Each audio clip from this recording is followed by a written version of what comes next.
Hallole und grüß Gottle, hier ist wieder Chris und Fee von unterwegs mit unserem Podcast Erlebnis Irland. Ich bin Fotograf, Coach und Autor und meine Frau Felicitas, Historikerin, Künstler und Lehrerin. In unserer heutigen Episode, die Fee unbedingt machen wollte, geht es um Whale Watching. Whale Watching in Baltimore.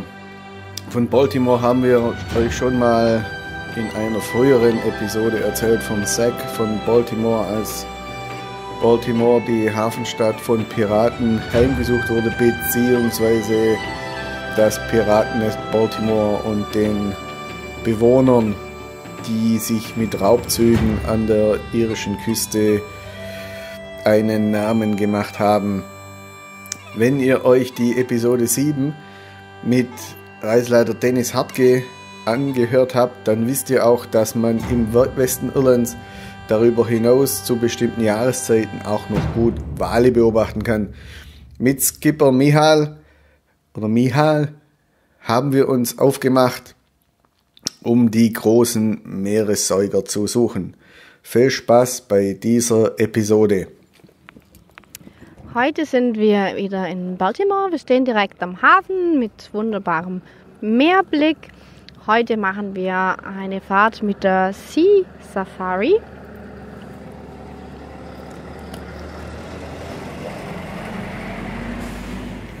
Und wir hoffen uns einige Wale, die wir sehen, und vielleicht auch ein Delfin. Und hoffentlich kriegt man noch ein bisschen was mit über die Flora und Fauna, die es hier gibt. Und wir freuen uns riesig, dass wir nachher mit Michael fahren dürfen. Unterhalb vom Baltimore Castle liegt der Hafen. Man kann wunderbar parken. Es gibt auch einen Kinderspielplatz in der Nähe, denn Kinder dürfen nicht mit aufs Boot, außer sie sind 8 Jahre alt und älter. Das heißt, unsere Leonie, die ist heute beim Ponyreiten und da erfahrt ihr nachher noch ein bisschen was davon. So, wir stehen auf dem Ferryport in Baltimore und sehen gerade, wie die erste Tour zurück an den Hafen steuert von der Sea Safari und haben gerade eine SMS mit Michael ausgetauscht und er meinte, er kommt gleich. Also man sieht am Baltimore Fährhafen nichts, dass es die Sea Safari gibt. Darum wäre es empfehlenswert, ihr bucht einfach im Voraus unter www.seasafari.ie und macht direkt einen Termin aus, weil sonst könnte das vielleicht ein bisschen schwierig werden. Das Büro sucht ihr am Pier auf jeden Fall vergeblich. Genau, aber es ist ein Zodiac. Darum ist es auch für kleine Kinder nicht so geeignet. Ein gelbes Boot mit irischer Flagge hinten drauf und jeder bekommt dann auch eine tolle Rettungsweste. Zieht euch warm an und geht bitte vorher noch Pipi machen. Dankeschön.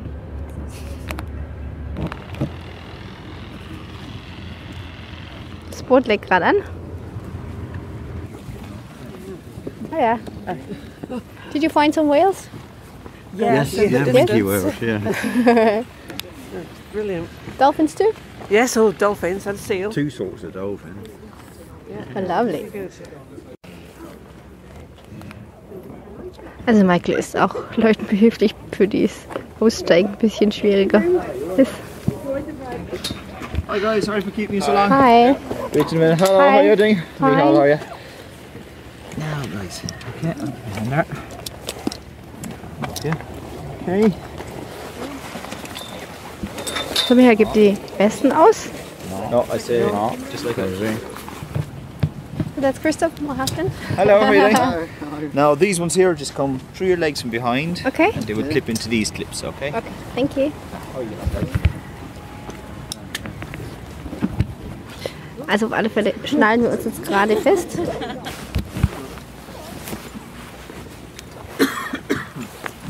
Jetzt geht's aufs Boot. Properly. These are all being serviced, so they should be good in order. You've toggles down low on yours, yellow toggles, just down on the bottoms here. And it's like they tell you in the airplanes, pull down sharply, but only for use in the water, okay? Like in the airplanes, the emergency exits are here and here, alright? On the back of the boat, guys, we have a life raft, fire extinguishers, flares, VHF radios, a lot of safety equipment. If we encounter any problems, just to follow my instructions, okay?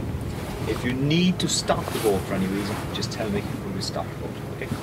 What we're going to do, guys, we'll head from here down the coast. We had minke whale down the coast a bit earlier on, so we go back down to see if we can find a minke whale. Minke whale are about 7 to 10 metres in length for an adult. They weigh about 7 tonne. Right? These guys don't have a visual blow, so you're not looking for a big column of water, but you'll see the body of the whale surface over. Usually they'll do 2 to 3 surfacings and maybe go down for a little while, okay? Where we were a while ago, this feed was spread out quite a bit, so you'd see one there, you might see one there, see one there, you know, sort of go around, so we'll just go back to the same area, see if we can come on. We also had dolphins earlier on, which we just stumbled into as we're going on the coast, so hopefully we'll find some common dolphin along the way as well. Okay. If you think you see something in the water, don't be afraid to point it out and shout it out and take a look at it, okay? Up until the day before yesterday, we had humpbacks in the area for about 3 weeks, right? They were outside, just off this place we're going on, passing on the stags and what. They were off there 2 days ago. Yesterday, no sign of yesterday, no sign yet today, so hopefully they might talk. If they do, you'll see a big bushy blow in the air over those guys, and you'll see them buckle over in the water, with, you know, almost that kind of shape now, so that's why they give them the humpback shape. It's just like that. If you think you see any kind of blow or anything, don't be afraid to say it, right? Because everything that we see goes back down on the water for a while, so it's a case of just wait it out, right? Enjoy.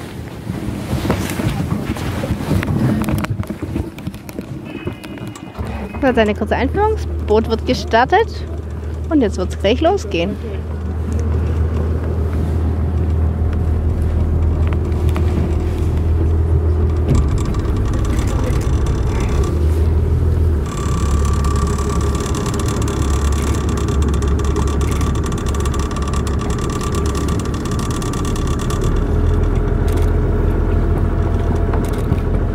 Eine kleine Dokumentation, da muss ich mal für den Grusch machen.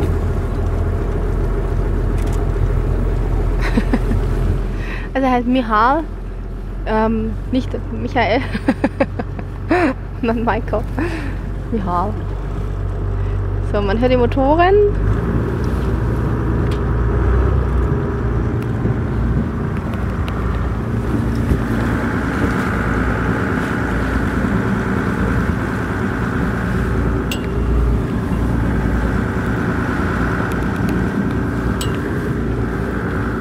So, have a bit of time now. How long have you been doing that? 12 years. 12 years? Yeah. Still having fun? Oh, every day is a different day. The water, anything can happen, you can see anything, you know, so it's all different, all the time.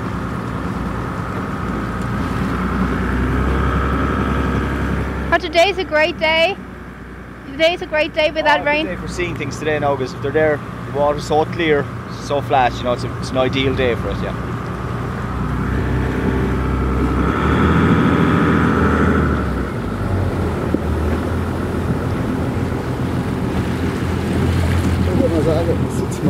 Yeah, okay. No, that's it, guys. I hope you enjoyed it. This region is all known as Carberry's 100 Isles, said to be 100 islands around here. And of the 100 islands, only 4 of the offshore islands have people living on them all year. Sherkin Island, just alongside of us here, has 100 people. Cape Clear is the biggest island. You can just see it over the top of Sherkin. There's 120 people on Cape Clear. Up in the corner, kind of behind us to the right, there's one up that one called Hare Island, where there's about 30 people on Hare Island. And if you drive from Skibbereen to Mizzen Head, about halfway along, you go through a town called Skull. Just out of Skull, there's one called Long Island, and there's only 8 people living on Long Island. This one here is known as Ringaroiga. A lot of people live in that, but there's a bridge onto it, 2 kilometres outside of Baltimore, so we won't class it as offshore by any means. Of the rest of the islands, there's about 15 privately owned. They range from families who were last landowners to a guy who paid 4.7 million for his island. So we'll see a few more of those as we go along as well. This region was controlled for hundreds and hundreds and hundreds of years by the O'Driscoll clan, a very powerful seafaring family. And their main business in the area was piracy. They had about 6 castles dotted along the coastline up through the islands just to control their territory. Up near Skull and Long Island and Crookhaven, there was a lot of English and Dutch pirates working from there. It's been hundreds of years of that. And originally what they were all watching for was ships coming from the African coast to trade with Northern Europe. To get here, to go out into the Atlantic, what's known as trade winds, big circle of clockwise winds. So they sail around in this huge big loop, come in off the Irish coastline. And after weeks and weeks and weeks in the Atlantic, they'd be in need of fresh water, maybe a bit of fresh food. So once they'd come into the coastline, all these guys were happy days out after them, looking for their bit share of the spoils. The original castle that was here was built in 1215. It was built by a Norman called Sliney. It was a tall, straight Norman block tower.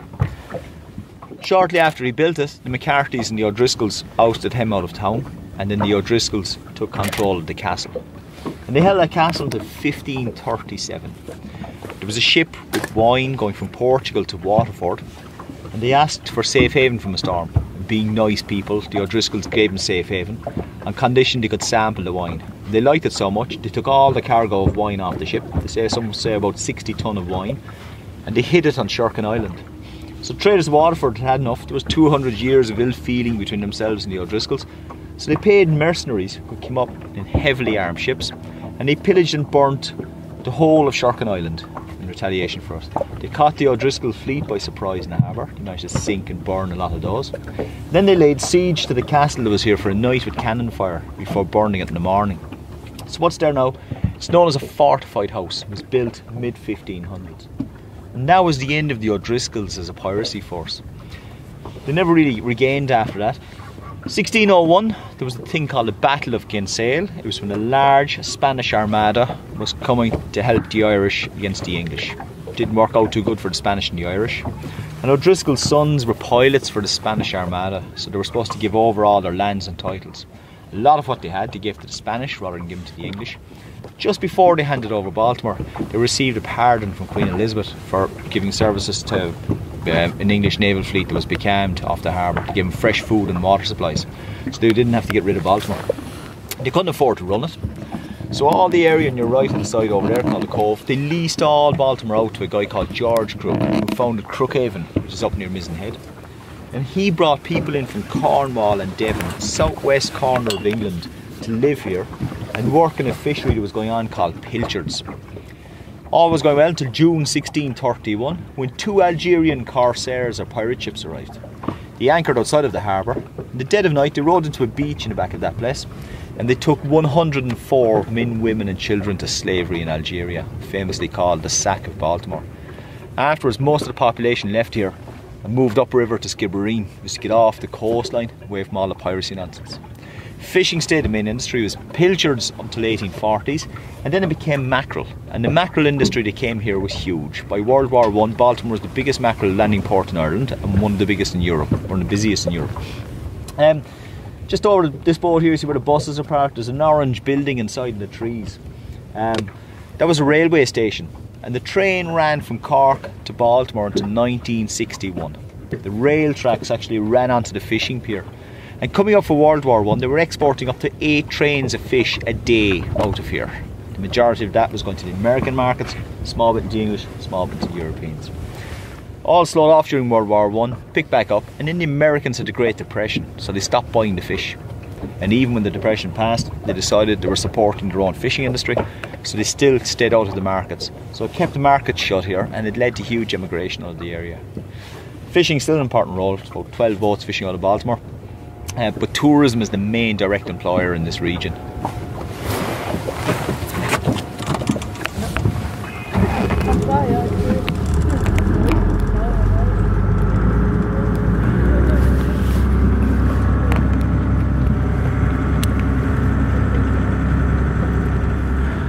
Also Michael erzählt gerade über die Geschichte von Baltimore, dass es ein Piratennest war und dass man bis zu 8 Zugwaggons von Fisch, Makrelen hier gefangen hat und dann weiterverarbeitet hat in weiteren Städten. Es war einer der größten Fischindustriezentren Europas.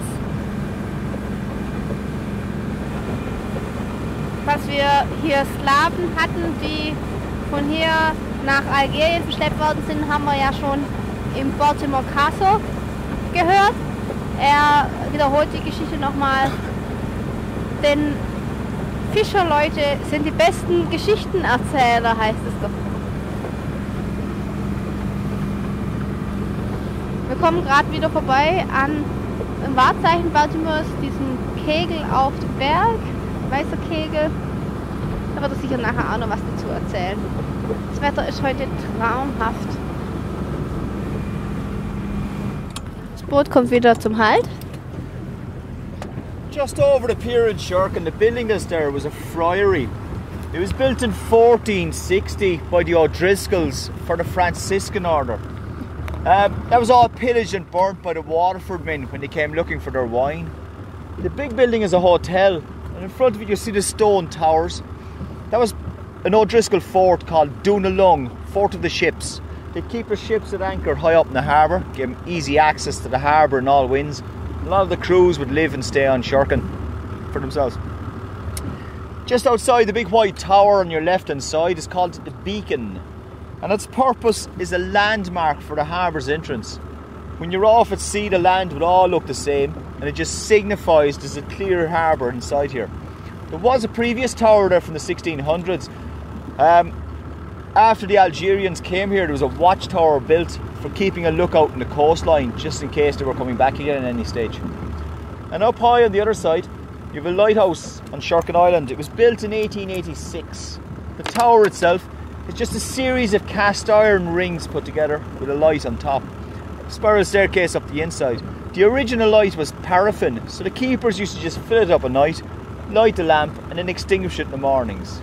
It was like that until 1959, and then it went to electricity. Just in on your left hand side, you'll see that where the houses are there. There's a small beach in lower than the houses, and that's the one that the Algerians rode into the time that they took the people away to slavery here. In October, we had a hurricane here in October called Ophelia, and I'll show you a photo of the beacon in Ophelia.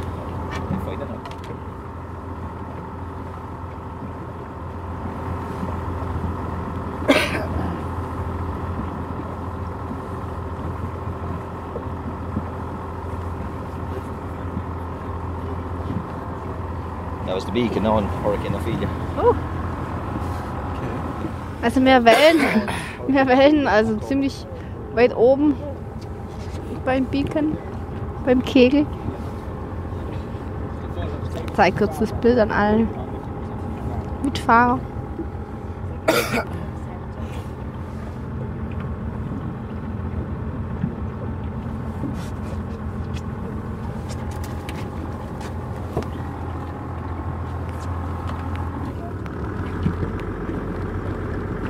Rechts von uns sind Küstencliffs und ein paar Möwen.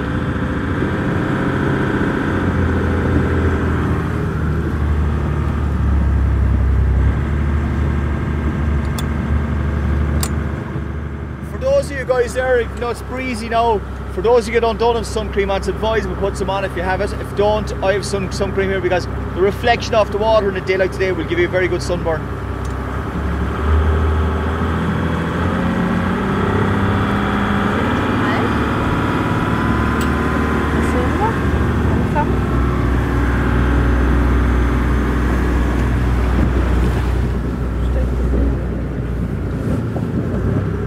Harbour porpoise that are there. Harbour porpoise are the smallest cetaceans of all the whales and dolphins. These guys are about 1.5 metres in length. They'd weigh about 50 kilos. Around here they call them puffing pigs. They have a blunt nose to them, unlike a pointy beak of the dolphin. You'll see them lolling along very gently for themselves, just there about in front of the boat, about 30 metres out.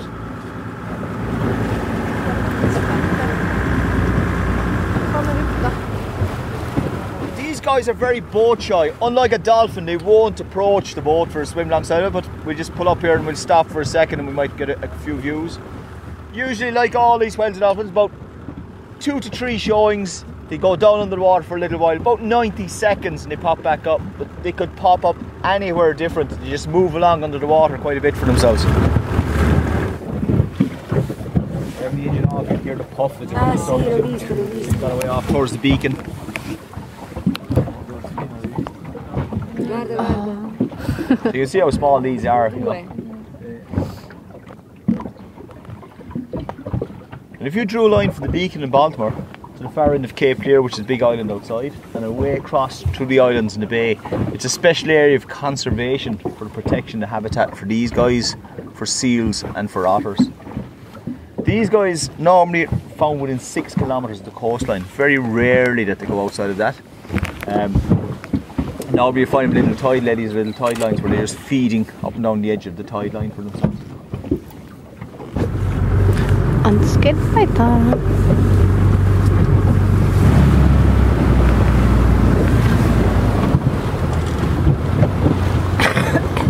Up on the hill above us, you see the tower sticking up. It's called Spain Tower.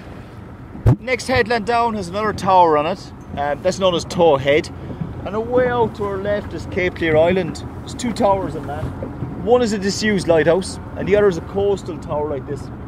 And these were built by the English at the time of Napoleon. The French sailed an armada into Bantry in 1796. Caught them a little bit by surprise. So they built these towers between 1802 and 1804, all along the coastline. Each one could see one on either side, so they could pass message from tower to tower if they saw their waiting fleets coming, or if they saw any fleets coming, so they could alert their waiting fleet.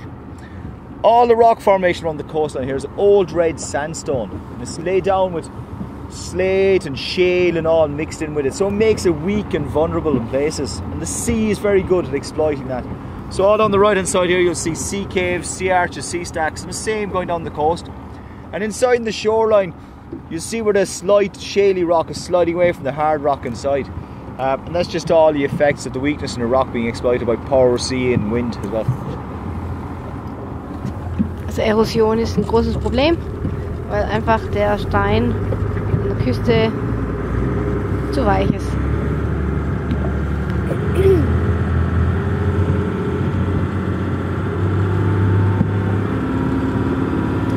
Allerdings gibt es dafür viele Seehöhlen.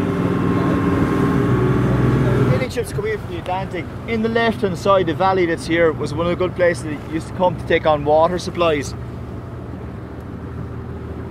You see the water flowing down the valley inside. So there's a spring flowing down, and even in the summertime it's always there. It was an easy place. Just come in, drop anchor, drop sails, row in, fill their casks of water, back out, and they were straight out of here again. There was no in and out of harbour, no wasting time. Es gab hier eine Quelle, die sehr viel Zeit gespart hat für die Schiffe, die hierher gekommen sind. Denn man musste einfach nur die Fässer wieder mit Wasser füllen und konnte dann weiterreisen. Und diese Quelle ist sogar im Sommer zu sehen. Das ist ein kleiner Bach, der vom Landesinneren hier ins Meer fließt. Sehr idyllisch. Drumherum viele Wasservögel, die auch sich hier sonnen. Und jetzt geht's, wie es aussieht, hinein in eine Höhle. Sonnenbrille runter.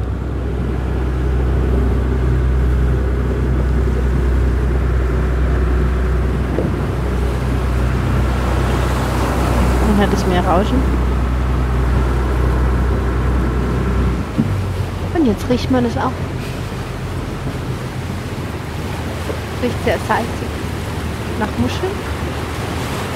Goes all the way through the headland and out the other side. You couldn't do it in this, but you could kayak or take a small boat through it. And when I back out in a second, you'll be able to see all the way through the cave. It's just the power of the sea just pounding its way through weakness and rock, I suppose, over millions of years.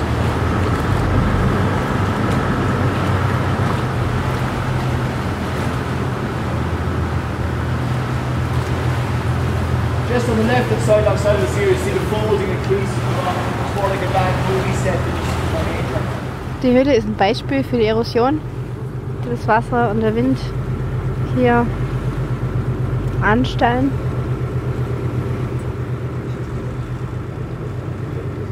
Es gibt einen schönen Einblick hier auch in die Geologie.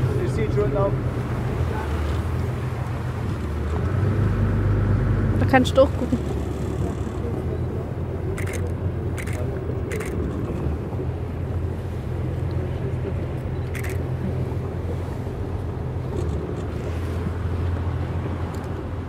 Man kann durch die Höhle durchgucken. Auf der anderen Seite ist ein Loch.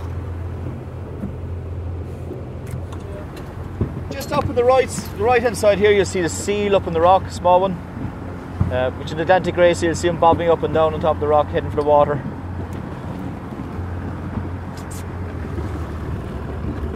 Oben gibt es Seelöwen. Just alongside this rock here, you see the head just inside the water there, look near the weeds. So it's an Atlantic grey seal. That's a female that's there. Male are always dark grey to black in colour, white speckles. Female will be a tan brown to light grey, and they'll have dark speckles in them. Ah, da! Christoph, da! Schwimmt sie. Eine kleine Seelöwin, die guckt. The adult male of those can weigh up to about 240 kilos. Female can go up to 200 kilos. And when those guys are feeding, they don't use their eyesight, they use their hearing. They're listening for vibration and motion in the water. It's going to be out towards us now again. It's just off the edge of the rock here. There you go. And once they're behind the fish, if you look carefully, just over each eye, you'll see 3 light little hairs over each eye. And they're so sensitive to motion in water. They're behind the fish, and if it turns its tail fin off in one direction, they can sense the ripples in the water, so they know, and they start narrowing the angle to head after it. These guys, when they're lying out on the shoreline, their heart rate will be somewhere between 86 and 94 beats per minute. Once they get into the water, they have the ability to slow the metabolism right down and run until their heart rate is as low as 4 beats per minute. And by doing that, they start producing huge amounts of myoglobin, which helps carry in their oxygen smoothly through their system. And they could dive for about 20 minutes and go to over 200 meters. So it's a pretty serious dive.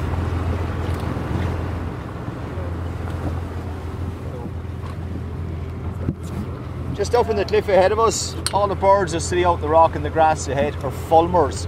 They don't build a nest, they just settle into the cracks of rock or into tufts of grass. And normally where there's a cliff face, they just glide in and out in the updrafts for themselves.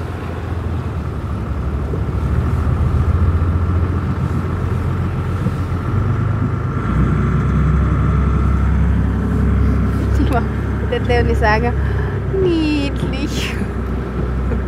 Papa niedlich, Seelöwe niedlich. Just as we come around the corner, you'll see a big sea arch that comes all the way through the island. Up on top here is herring gull, common gull. You have lesser blackback gull, the guy's big white heads, black wings on. And then you have the cormorant up high. You can just see him on the top of the ridge up here. It's like the long neck sticking up. They're all cormorant.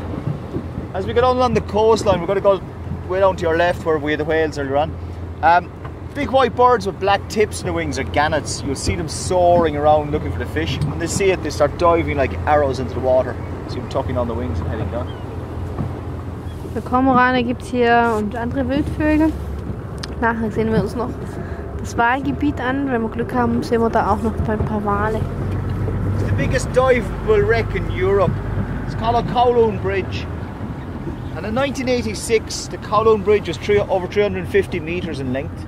It was carrying 187,000 tonne of iron ore from Canada to Britain. The ship was poor design quality. There was 4 ships built to the same class and all 4 of them were lost at sea. They developed a hull crack down a certain part of the hold in all of them. This one, in the middle of the Atlantic, there was a storm and developed a crack up the side of the ship and across the hatches. They did anchor in Bantry Bay and they were there for about a week. Another storm blew up, the ship cracked its anchor chain and the company told the captain to take the ship to sea. Just off the Fastnet, all the crew were airlifted by helicopters. And when they were being airlifted, they left the ship in gear running by itself. So it turned around in all the bad weather and it started coming back down this way by itself. It kept doing big circles around, just going around in big circles for a long time, for about 3 days. And even though salvage times arrived, they couldn't get lines onto the ship. So finally, the engine stopped up just before it got to here. And there's a pinnacle of rock inside there, sticking up at the bottom. So it just hooked on the rock because the ship was deep forward. It spilled 2,500 tonne of heavy fuel oil all along the coastline here when it sunk. So the bow was only 7 metres below the surface and drops down then to 37 metres. Just inside of it there is the land inside of it is called Tow Head, can see the tower up just above the marker buoy here. It's the same as the one up near Baltimore. It's just the marker tower for the coastal signal towers. And inside where all the trees are, this way from us, is Loch Ein. That's was Ireland's first water nature reserve, just about 3 kilometres outside of Baltimore. And the lake is filled in with salt water from the sea, and it's an amphitheatre of study because it's as deep as 50 metres inside in the middle of the lake. So they can study from shallow water to fairly deep water species without ever leaving the confines of the lake inside.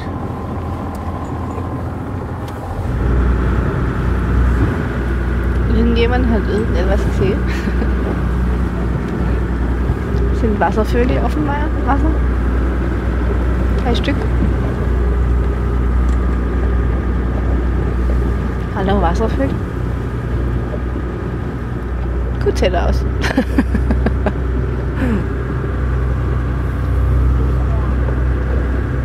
Aber kein Wal. Ein bisschen wie Ostereiersuche. Wer eins findet, muss laut rufen hier. Da ist ein Wal. The minke whale don't have a visual blow because they have 2 blowholes which are lying side by side, and they lift their heads slightly clear of the water as they come into the surface. So they're exhaling and inhaling almost immediately, so they're not giving a spout of water there.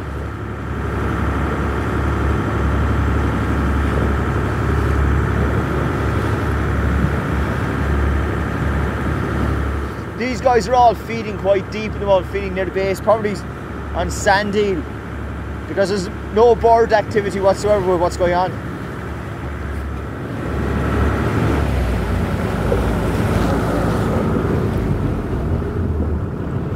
Hier scheinen einige zu sein. Nicht nur einer.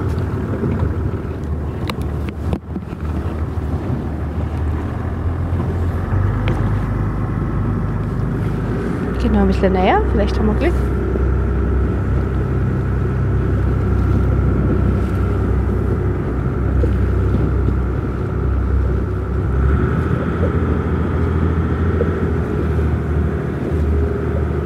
Just about 1 o'clock and about 11 o'clock from us, there's 2 of them out this way, so we just go out and see, you know, are they feeding on one straight patch, and then we can just stop up in the middle of it and you get better views.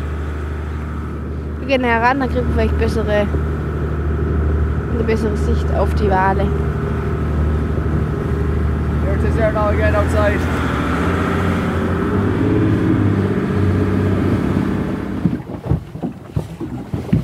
By having the engine off, you hear the blow when they come to the surface. You hear, so you get a better idea of where to look for them. So hopefully we get some maybe this patch. One way out there now. Look, see the way outside.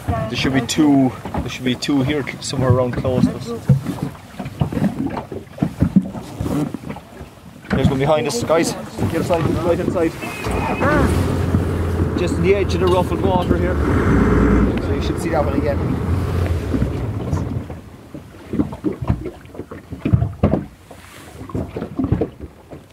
Guarda Sergio, che grande! Lì. You can see the way it just lifts out. And the dorsal fin you see is 2/3 the weight on the body. So it's just almost at the tail. But they never lift their tail out of the water. It's very, very rarely that will happen. These guys are known as a ballan whale.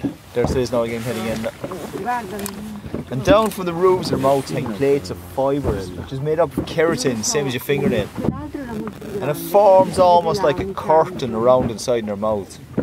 And going up this side of us, guys, up to the left here, 10 o'clock from us. Just kind of, there it is, look. So it forms almost like a curtain around inside the roof of their mouth. And under their chin, running about 1/3 of the length of their body, are pleats, what are known as ventral pleats. And they allow them to expand as they're feeding.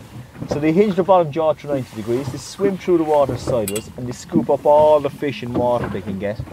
And when they close their mouth, they use their tongue to force the water back out through these balling plates. They help retain the feed. swallow it down, continue on again. These guys are the most abundant whale in the ocean. They're found in all oceans, from the Antarctic all the way up to us, all the way up to Norway and places. They were the ones that the Japanese were targeting in the Antarctic a few years ago.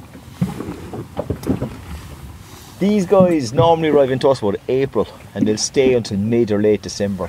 And normally they'll be in closer to the shore this time of the year. Feed just seems to be further out this year. And that's probably due to all the rain and the bad weather we've had, because the fresh water off the shoreline keeps washing out to the sea. These guys, it's into feed, just feed the whole time. The majority of the big animals are of female. Very few males come in. They stay further offshore, and they don't really know what that is. So it's females, juveniles and calves that would come in.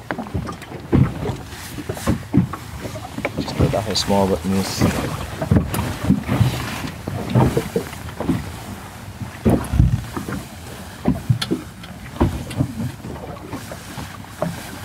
How deep is the water here? 60 metres. What was the biggest whale you ever saw here? We get fin whales coming in September, and the fin whale is about 22 metres in length, weighing about 80 tonne. So they're quite a big animal. Normally you'd expect those. You'll see them come in and out from this time of the year, but normally it's about September when they come in really close to the shoreline for feeding on herring and sprat. How far are we away from the shoreline? About 4.5 kilometres. Gut Wal will Weile haben. Ich habe sogar zweimal einen zuerst gesehen. Christoph kriegt demnächst das Wal-Ausschau-Zertifikat. Dann nennt mich demnächst der Walflüsterer. Wallock Holmes.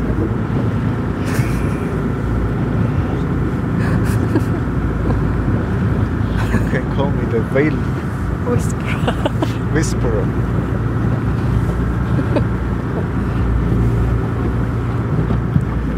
Nächstes Mal kriegst du eine Flöte und dann kannst du rufen. Ja. Aber ich glaube, das müsste dann eine Tinflut sein. Der Tinwhistle. Tinwhistle. A whale whistle. There now, 1 o'clock. Just on the far side of where the flat water is.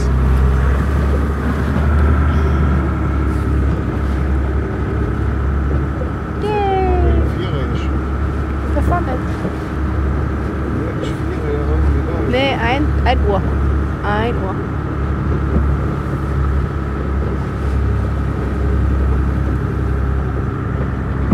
Der 3 ist da, 4 ist da. Ich hoffe, wir haben gerade keinen Wal überfahren. Das wäre 1.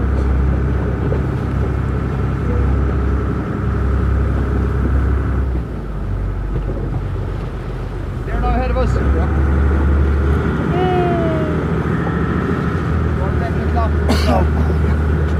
Wal voraus.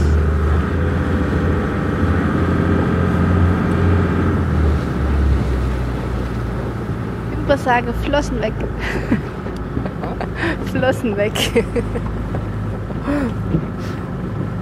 Sollte man die dümmsten Walfischwitze auspacken.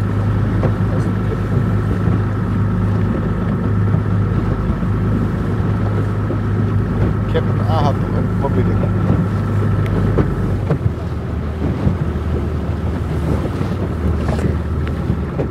Wie heißt der Wal mit Vornamen? Moby. Walter. Aha. Ziemlich schwach da, ja. Schlau. Das ist ein Vogel. These guys are feeling deep because they have to go 4 or 5 minutes. They can hold breath for 12 minutes. You see them usually on the surface take 3 or 4 goes in the surface to fill the lungs full to go down for about 12 minutes.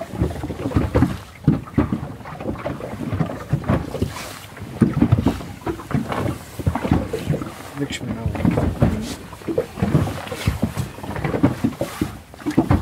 Why are there so many here at Cork Coast? All just in for feed. Just in to feed. At the moment there's probably sand eelets here. And they just keep feeding all the way through to December. And then they push back out offshore into the latitudes then again from the south. Up there now that way. It's still travelling out from us.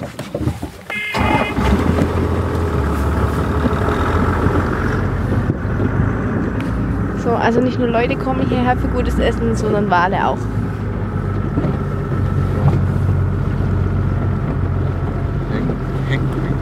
Hengui.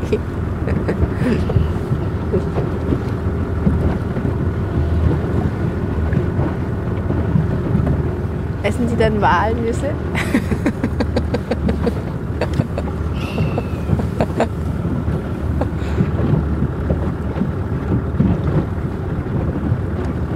Essen Walnüsse.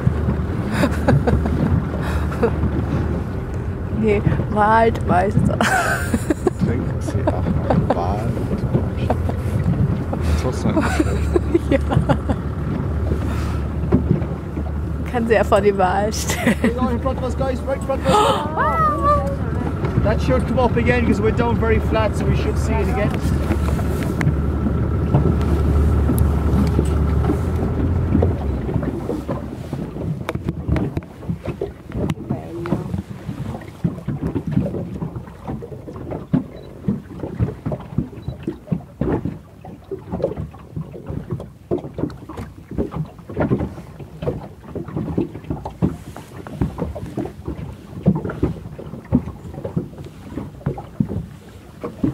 There it is there.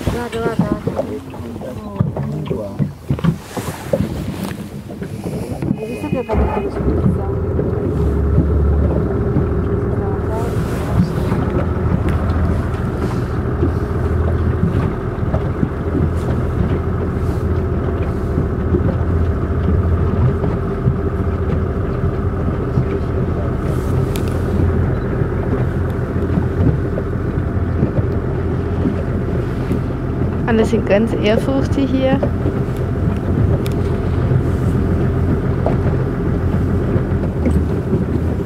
Ein wunderschönes Tier.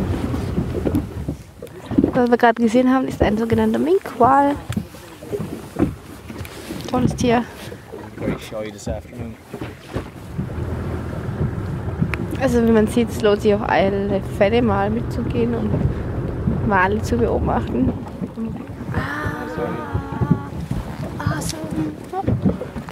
That should show up again because we're down very flat. Normally you'd see them arch themselves slightly if they're going to go for a deep dive. There it goes.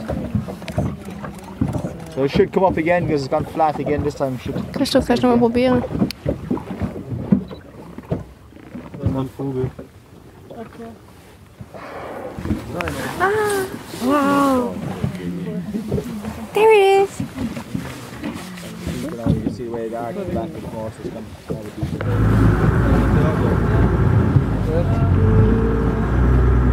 Toll, ganz, ganz viele. Papageientaucher voraus. Sitzt da. Das sehen wir ganz oft beim Skellig Michael zum Beispiel. Doch, da ist ein Papageientaucher. Huh? Puffins come in this time of year because they burrow underground, normally Achill Island or a few of those places, and they lay their egg, and then either the mother or the father will take their turns in incubating the egg while the other one comes out to catch fish. So normally they'll sit down in the water, they'll wait for it to start getting a bit dark, and then they'll catch their fish and they fly as fast as they can for shore. And the reason is that if they're flying in too early with it, the bigger birds rob the fish off them coming in, so they use a bit of stealth, a bit of darkness, a bit of speed to get themselves in. Papageientaucher. Das hat gerade irgendwie ausgesehen wie ein Pinguin. Ja, ein Mini-Pinguin. Ja, Mini-Pinguin. Also man kann hier einiges sehen. Ja, Natur liebt, ob diese Tour mögen.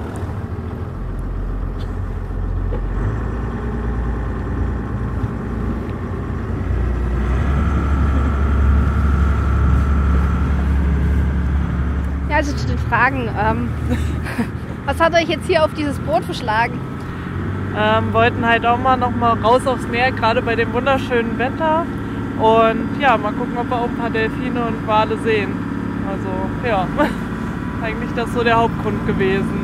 Und gerade vor allem das schöne Wetter nutzen. Das ist ja echt klasse. Und wie lange seid ihr in Irland?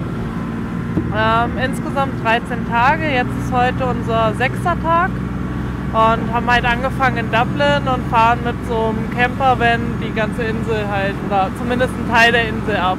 Und jetzt gerade erstmal wieder an der Küste und später geht es dann auch noch zum Ring of Kerry und ja, wieder irgendwo mitten im Land also zurück nach Dublin. Ja. Das heißt, ihr fahrt wahrscheinlich auch nächsten Freitag zurück? Nee, wir fahren am Donnerstag zurück. Also weil der Feiertag ist und wir fliegen nach Amsterdam und müssen dann abgeholt werden. Ja, daher. Ja.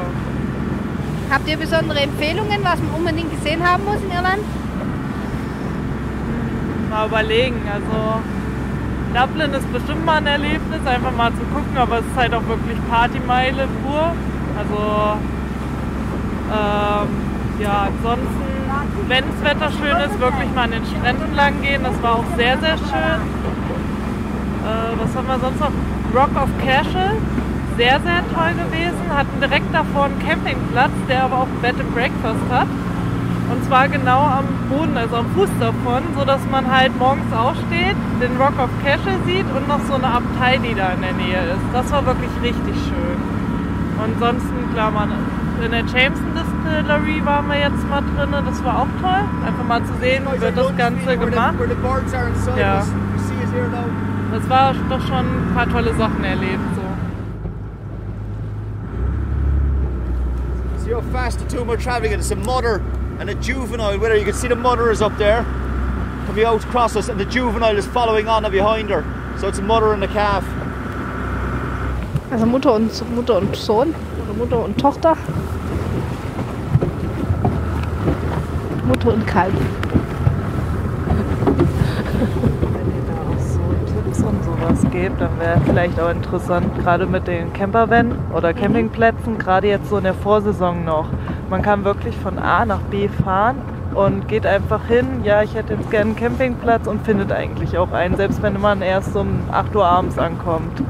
Also das ist auch richtig toll. Wir hatten da bisher noch nicht einmal ein Problem, dass jemand gesagt hat, nee, Entschuldigung, wir haben jetzt keinen Platz, sondern es war immer was frei.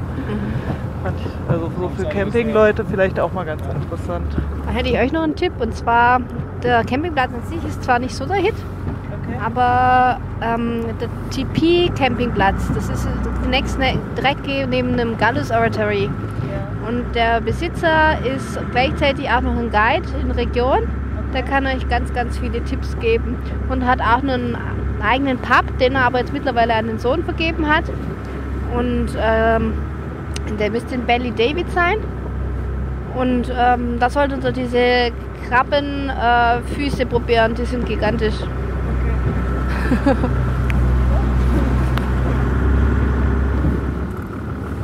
Is there a weather condition you don't go outside? Is there a weather condition you don't go outside? Yeah. I mean, it depends on the wind direction. If you get easterly wind, you get a big slop of the sea. Makes it too hard looking for these guys, so normally we'd stay up inside of the islands.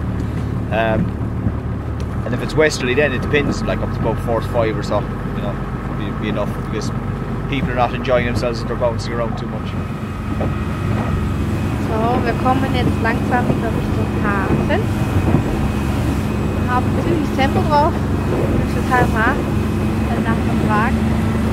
So, am Kegel vorbei fahren wir jetzt die letzten paar Meter zum Baltimore Harbor.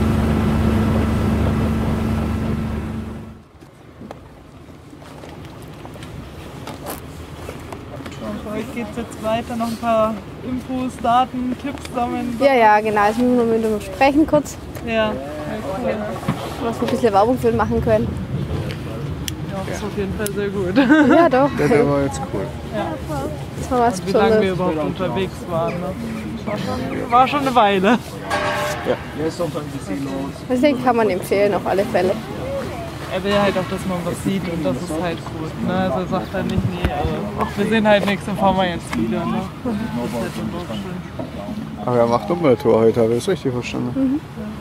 For listener, because we didn't do that at the beginning. Okay. Yeah, we're a bit later coming in. Yeah. Okay. So, can you tell something about your business, about yourself, and how do you come to do such tours? We operate coastal sightseeing with whale, dolphin, seal, wildlife watching out of Baltimore. Started out because we were working boats all my life. We were was fishing when I was young, and then went on to work in offshore oil and gas industry, driving fast work boats and rescue boats. And then we progressed into this by buying our own boat and setting up our own business 12 years ago. What makes you special if you compare yourself to your other competitors? Well, we've a uniqueness in type boats we operate. You know, it's more how would you put it? I don't know. I suppose it's more personal. That is, you know, everybody's closer in. It's more personal, and you know, your wildlife sightings. You're into places that the other boats don't go. You know, sea caves, in closer to shoreline. So it gives us benefit in that way. But you know, we're all into the same wildlife. You know, what one boat sees, nearly everybody sees. You know, once it's there, it's there. Do you also cater for bigger groups? We do, yeah. We have 2 boats ourselves, but we can always get in other boats to give us a hand, you know, so we can bring in other boats to help with bigger groups. Okay. How old have people to be on your boat? 8 years of age. 8 years of age. So you also could do school groups then? Yeah, we do school groups quite a bit, yeah. Do you have a special fare for school groups then? Normally we work at that. It depends on what you want to do, because we'll tailor our trips to suit what they want to do. So once that happens, and then usually we'll allow supervisors to travel for free on the boat once they're supervising the groups. So we do tailored all just, you know, particularly towards what they want to do, where they want to go, how long they want to spend out, you know. So yeah. How many tours do you do on average every day? This time of the year we're doing two per day. Summertime we could be up to 4 per day. Okay. Yeah, but we'd have 2 boats running for a lot of those, so you know, yeah, we have a lot of people running. Mm-hmm. Best time to visit you? I like this time of the year. It's busy, but not overly busy. But you know, there's a bit of wildlife around. But September for me, I prefer September, October is great, because all the big whales come inshore and they're all close inshore and everything, you know. So it's a good time to be here. Diese Episode war etwas länger wie sonst. Insgesamt waren wir knapp 4 Stunden auf dem Boot von Michael. Es gab immer wieder längere Wartephasen, in denen wir auf dem Boot ruhig, beziehungsweise in dem das Boot ruhig auf dem Meer gelegen hat, um die Wale nicht zu erschrecken und um sie besser aufzuspüren. Es kann sein, dass diese Episode sich deshalb etwas in die Länge gezogen hat, aber wir hoffen, dass sie euch trotzdem gefallen hat. Wenn ja, dann lasst uns doch eine gute Wertung bei iTunes da. Wenn du immer aktuell über unsere neuen Folgen und unsere neuen Erlebnisse informiert sein möchtest, dann abonniere uns doch einfach bei iTunes. Die Shownotes findest du wie immer auf unserem Blog erlebnisirland.eu. Diese Episode wurde unterstützt von der Irland-Information Tourism Island, der offiziellen Marketingorganisation der Insel Irland, oder Tourism Island kurz. Zuständig für die Republik Irland und Nordirland.